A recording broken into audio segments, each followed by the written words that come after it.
بسم اللہ الرحمن الرحیم۔ پروگرام ستارہ حرم کے ساتھ میں ہوں آپ کا میزبان بلال احمد۔ ناظرین اکرام، وقت کی ضرورت کو مد نظر رکھتے ہوئے تعلیم کے شعبہ کے اوپر بات کرنے کے لیے آج ہم نے اپنے اسٹوڈیو میں بطور خاص دعوت دی ہے۔ جی ہاں، ہمارے ساتھ موجود ہیں مہمان خصوصی جناب خالد حیات کموکا صاحب۔ میں ان کا تھوڑا سا تعارف جو ہے وہ آپ کے سامنے پیش کرتا چلوں۔ آپ چیئرمین ہیں ایسوسی ایشن آف پرائیویٹ اسکول کے، اسی طرح آپ ممبر ہیں کور کمیٹی سرونگ اسکول ایسوسی ایشن الائنس آف پاکستان کے۔ جی ہاں ناظرین اکرام، رسول اللہ صلی اللہ علیہ وآلہ وسلم نے اپنی امت کے لیے یہ پیغام ہمیں سنایا ہے کہ علم کا حاصل کرنا ہر مسلمان مرد اور عورت کے اوپر فرض ہے، لازم ہے۔ تعلیم کے معاملے میں کوئی فرق نہیں کیا گیا۔ اس کے ساتھ ساتھ اگر ہم بات کریں انسان کے اشرف المخلوقات ہونے کی،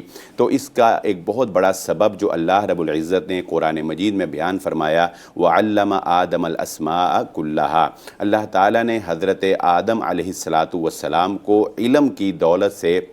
سرفراز کیا، جس کی وجہ سے حضرت آدم علیہ السلام کو اللہ رب العزت نے تمام مخلوقات کے اوپر برتری عطا فرمائی۔ ہمارے پاکستان کے اندر الحمدللہ تعلیم کے معیار کو دن بدن بہتر کرنے کی کوششیں جاری ہیں، لیکن حالات سب کے سامنے ہیں۔ کووڈ-19 کی وجہ سے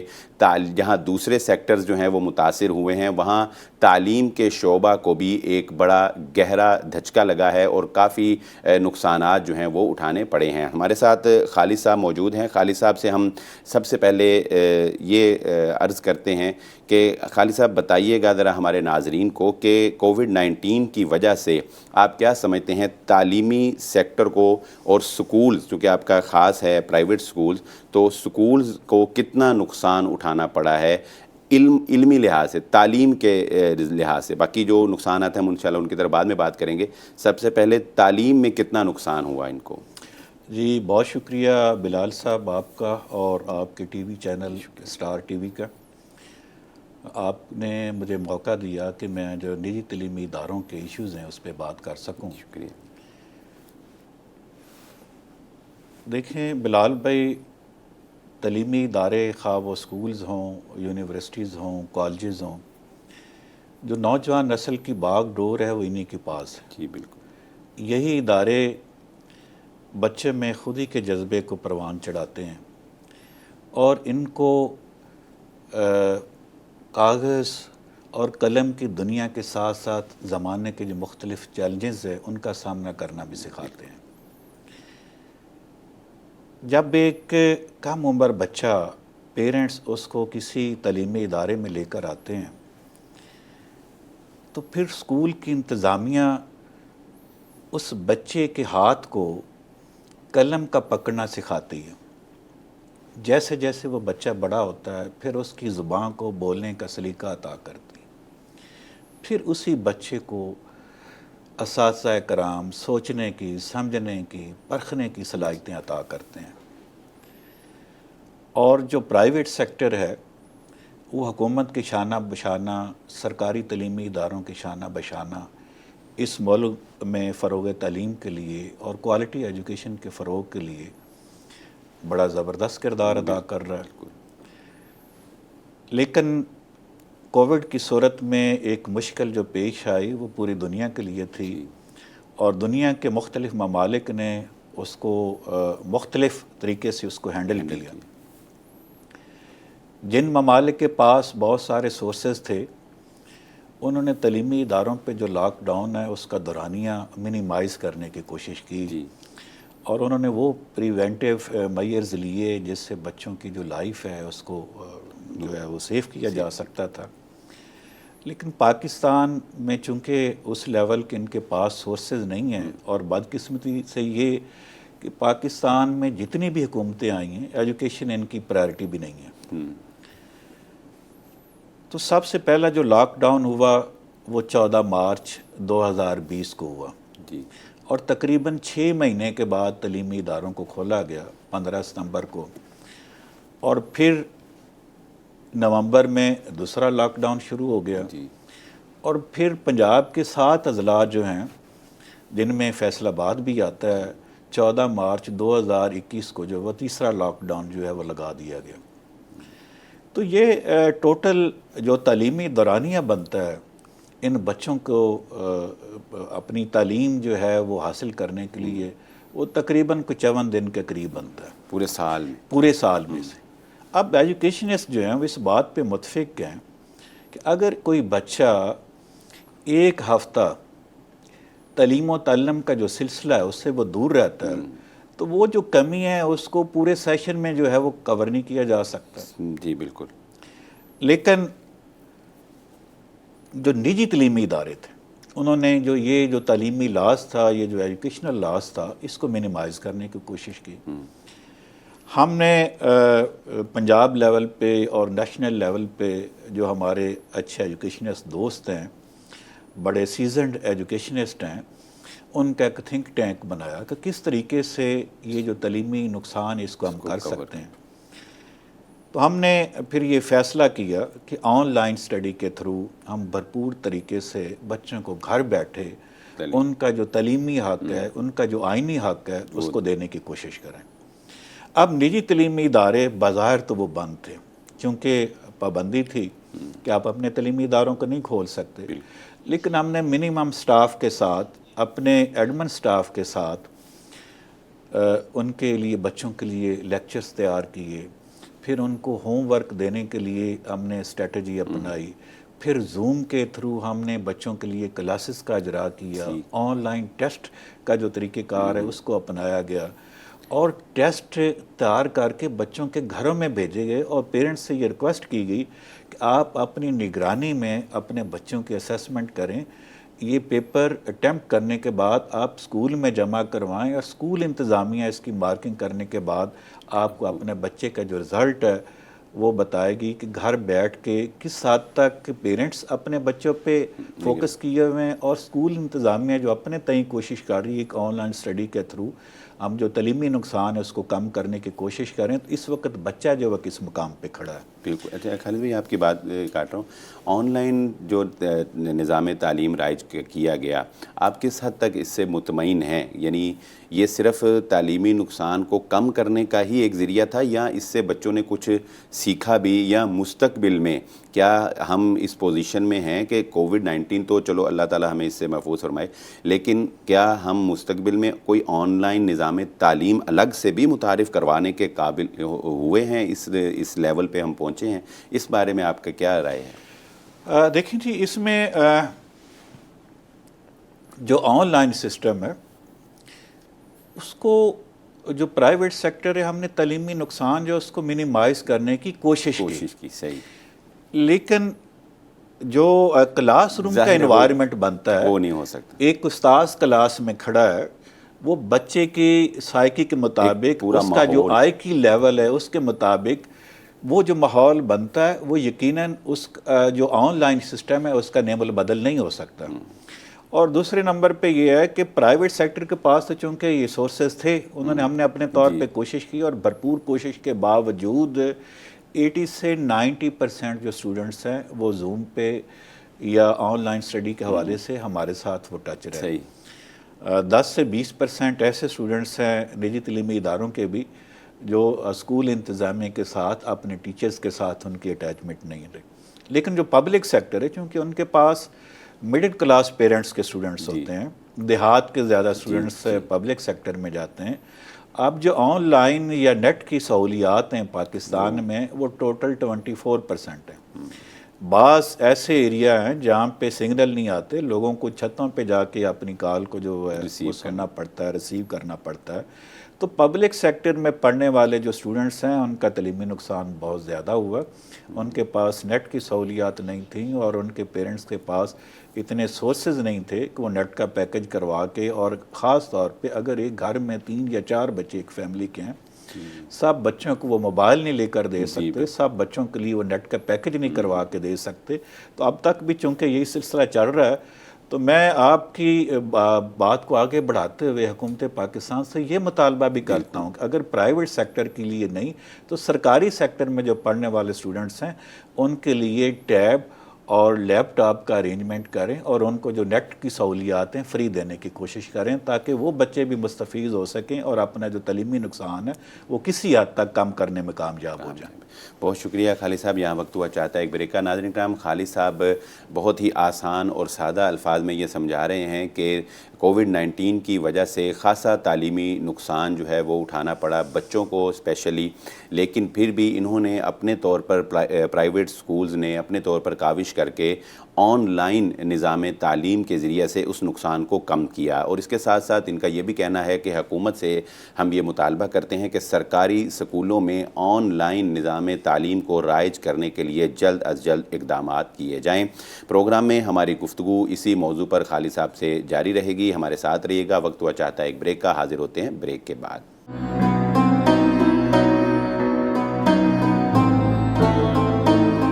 ویلکم بیک ناظرین، پروگرام ستارہ حرم میں ہماری گفتگو محترم جناب خالد حیات کموکا صاحب سے تعلیمی نظام کو پہنچنے والے نقصانات کووڈ-19 کی وجہ سے اس پر جاری ہے۔ خالد صاحب سے ہم یہ جانیں گے، خالد صاحب یہ فرمائیے گا کہ تعلیمی نقصان تو اپنی جگہ بہرحال جیسا کہ آپ نے بریک پہ جانے سے پہلے بتایا ہوا ہی ہے، لیکن معاشی نقصان بھی اس کی وجہ سے ہر سیکٹر کو ہوا، کاروباری لوگوں کو ہوا، مزدور طبقہ کو ہوا، ہر شعبہ جاب کرنے والے کو بھی ہوا۔ تو آپ کیا سمجھتے ہیں کہ جو پرائیویٹ سکولز تھے ان میں سے کون سے ایسے یعنی کیٹیگرائز آپ کر لیں کہ ایک 5,000 فیس لے رہا ہے، ایک 35,000 فیس لے رہا ہے، کون سا سکول تھا جس نے پوری فیسیں بھی لی ہیں اور اس کو کوئی دھچکا نہیں لگا، کون سا سیکٹر تھا جو بیچارہ چل بھی نہیں سکا اور معاشی طور پر بالکل ڈیڈ ہو گیا؟ یہ معاشی طور پر ہمارے سکول سسٹم کو کیا نقصانات اٹھانا پڑے؟ جی، بڑے اہم سوال کی طرف آپ نے اشارہ کیا ہے۔ میں سمجھتا ہوں کہ پرائیویٹ سیکٹر، خاص طور پہ میں یہاں پہ ذکر کروں گا سرونگ سکولز کا، وہ تعلیمی ادارے جو نجی سیکٹر میں 5,000 روپے تک فیس چارج کر رہے ہیں۔ پہلے تو میں آپ کو یہ بتاتا چلوں، یہ وہ فگر ہے جو سرکاری تعلیمی اداروں پر تقریباً ایک بچے پہ ان کے جو منتھلی ایکسپنسز آ رہے ہیں وہ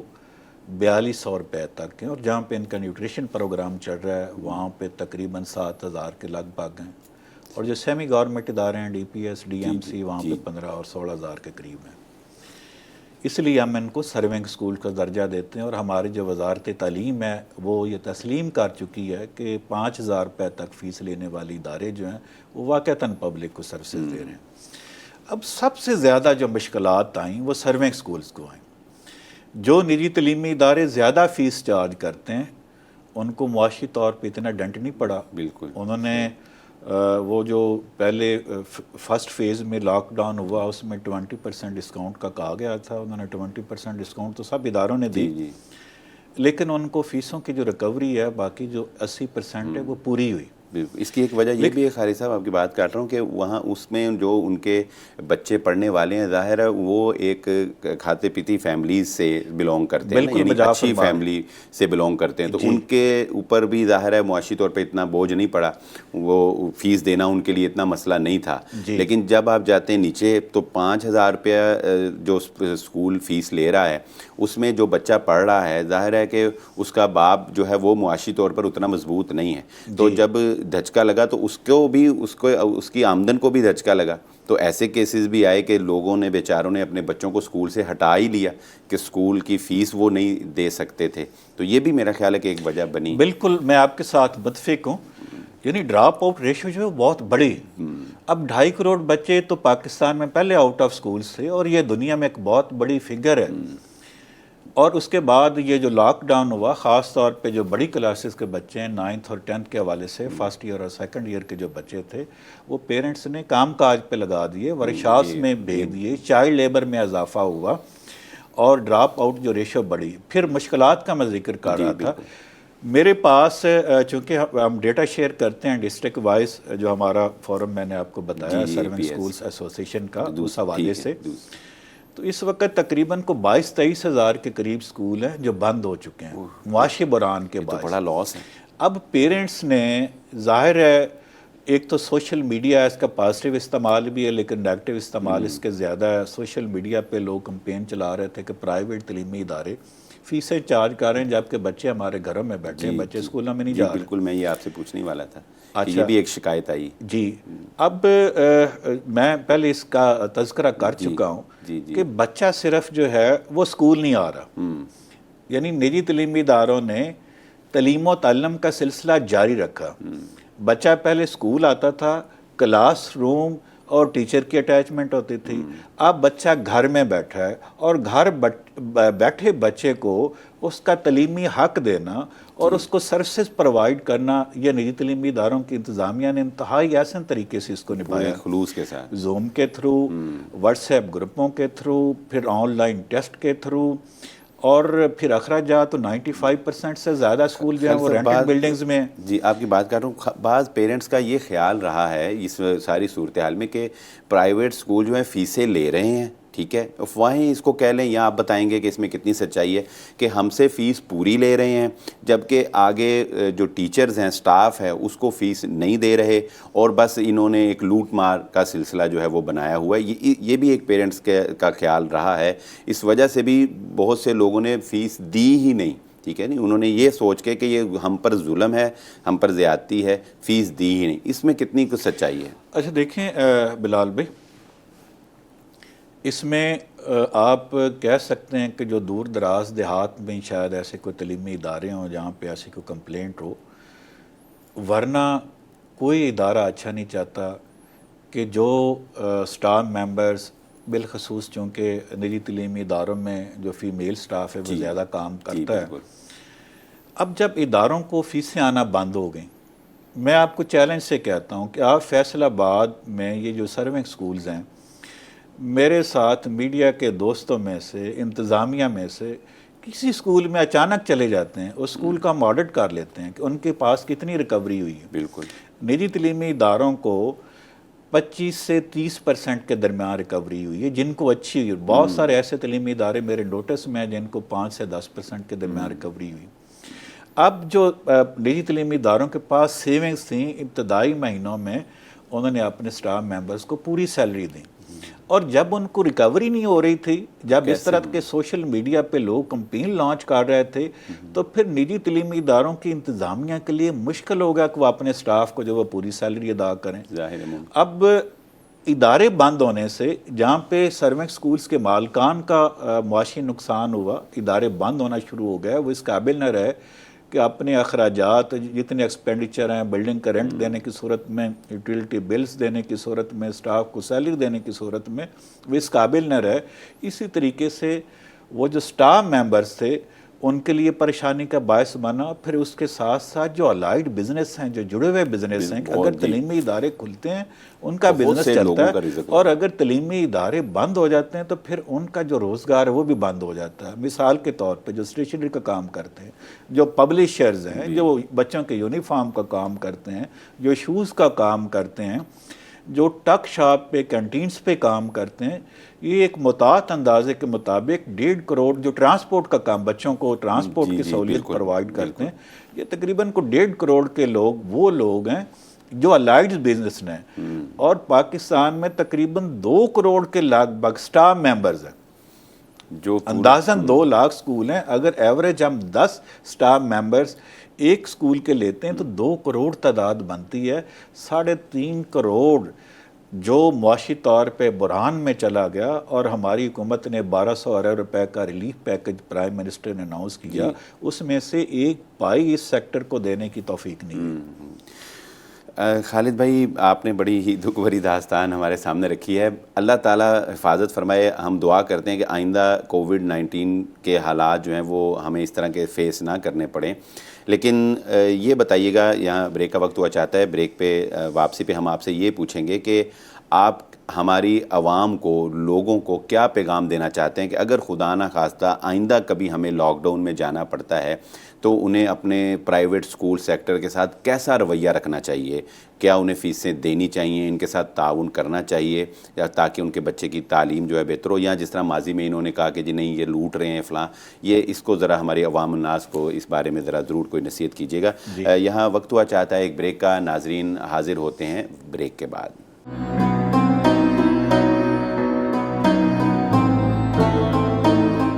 ویلکم بیک ناظرین، پروگرام میں بڑی ہی مفید گفتگو ہے اور خالد صاحب سے ہم نے ریکویسٹ کی تھی کہ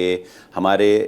لوگوں کو، عوام کو اس حوالے سے ضرور کوئی نصیحت کریں کہ آئندہ اگر خدا نہ خواستہ ایسے حالات پیش آتے ہیں تو انہیں پرائیویٹ سکول سیکٹر کے ساتھ کیسا رویہ رکھنا چاہیے۔ خالد صاحب کیا کہیں گے آپ اس بارے میں؟ میں بلال بھائی یہاں پہ عرض کروں گا کہ جو عالم اسلام کی پہلی درس گاہ اور سکول ہے نا، وہ غار حرا، سبحان اللہ، جہاں پہ حضرت جبرائیل علیہ السلام اللہ کا پیغام لے کر، وحی لے کر نبی پاک صلی اللہ علیہ وسلم کے پاس آئے، اقرا باسم ربک الذی خلق، اے حبیب پڑھیے اپنے رب کے نام سے۔ اچھا، اب جو مفسر ہیں، جو علماء دین ہیں، اس کی تفسیر اور اس کی وضاحت کرتے ہیں تو کہتے ہیں کہ اس میں بڑا لطیف اور بلیغ اشارہ ہے کہ درس گاہ کے ساتھ ایک معلم کا، ایک استاذ کا، ایک ٹیچر کا، ایک مینٹور کا ہونا ضروری ہے۔ بالکل بالکل، یہ لازم و ملزوم ہے۔ بہت پیاری بات۔ تعلیمی ادارہ اور تعلیمی ادارے کے ساتھ معلم کا ہونا، بالکل، پھر ہم علم تک رسائی حاصل کر سکتے ہیں۔ یعنی استاد کے نبی بغیر، کریم، استاذ کے بغیر، نبی کریم رؤوف و رحیم صلی اللہ علیہ وسلم کا یہ فرمان کہ مجھے معلم بنا کر بھیجا گیا تاکہ میں اخلاق حسنہ کی پیروی کروں، اس سے استاذ کی جو عظمت ہے، اس کی جو شان ہے، اس کا اندازہ ہوتا ہے۔ بالکل رسپیکٹ ہے۔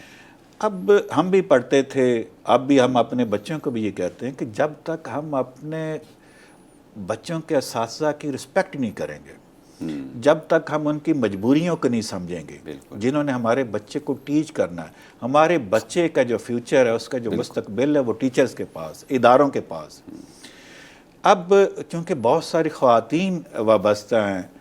ٹیچنگ کے ساتھ، اور میرے علم میں ہے کہ بہت ساری بچیاں ایسی ہیں جن کی سیلری سے ان کا پورا گھر چلتا ہے، وہ اپنے چھوٹے بہن بھائیوں کی پرورش کرتی ہیں۔ اگر سکولوں کو ریکوری نہیں ہوگی، والدین جب نجی تعلیمی ادارے سروسز دے رہے ہیں اور گھر بیٹھے دے رہے ہیں، اور پیرنٹس اپنا فرض نہ سمجھیں کہ ہم نے اسکولوں کو ان کی فیسیں بھی ادا کرنی ہیں، تو پھر اسکول انتظامیہ کے لیے مشکل ہو جاتا ہے کہ وہ اپنے اسٹاف کو سیلری دیں، اور وہ اسٹاف ممبر، وہ بچیاں جنہوں نے اپنے گھر کے خرچے کو چلانا ہے، جو اپنے گھروں کی سربراہی کرتی ہیں، بالکل، جن کے روزگار کے ساتھ ان کا گھر چلتا ہے، تو آپ یہ امیجن کریں کہ ان گھروں میں جب فاقیاں ہوں گے، جب پریشانیاں ہوں گی، تو پھر ان کے دل سے یا ان کی جو کیفیات ہیں وہ کس طرح کی ہوں گی۔ اگر میں یہاں پہ یہ بلال بھائی، یہ میں آپ سے، آپ کے پروگرام کے توسط سے یہ پیغام دینا چاہوں گا والدین کو، اگر ہم اپنے بچوں کو، اپنے ٹیچرز کی رسپیکٹ، ادب سکھائیں گے، تو آپ یقین کریں کہ ادب جس مقام پہ آپ کو پہنچاتا ہے وہ محنت نہیں پہنچاتی۔ اور جب ہم اپنے بچوں کے ٹیچرز کا اور ان کی جو معاشی ضروریات ہیں، اور وہ تعلیمی ادارے جہاں پہ ہمارے بچوں کا مستقبل ہے، اگر ہم ان کی ضروریات کا خیال نہیں رکھیں گے، تو پھر ہمارا جو بچہ ہے، ہم نے اپنے بچے کے لیے جو خواب دیکھے ہیں، جو ڈریمز دیکھے ہیں، شاید وہ حاصل کرنا ہمارے لیے مشکل ہو جائے۔ بہت شکریہ خالد صاحب۔ ناظرین کرام، خالد صاحب نے بڑی ہی دکھ سے یہ بات آپ کے سامنے رکھی ہے کہ ٹیچر کی رسپیکٹ جو ہے وہ لازمی ہے، رسپیکٹ کریں گے تو ہی ایک بہترین معاشرہ تشکیل پا سکے گا، اور رسپیکٹ میں یہ بات انہوں نے پوائنٹ آؤٹ کی ہے کہ رسپیکٹ کا تقاضا ہے کہ اس کی معاشی ضروریات کو سمجھا جائے، اس کی مجبوری کو سمجھا جائے، اور اپنی پوری کوشش کی جائے کہ مشکل حالات میں بھی ان کے ساتھ مالی تعاون جاری رکھا جائے، جو کہ فیس کی صورت میں آپ نے اسکول کے ساتھ کرنا ہوتا ہے۔ خالد صاحب آتے ہیں اس جانب کہ حکومت پاکستان سے آپ کو کیا امیدیں وابستہ تھیں اور کیا انہوں نے ان امیدوں کو پورا کیا؟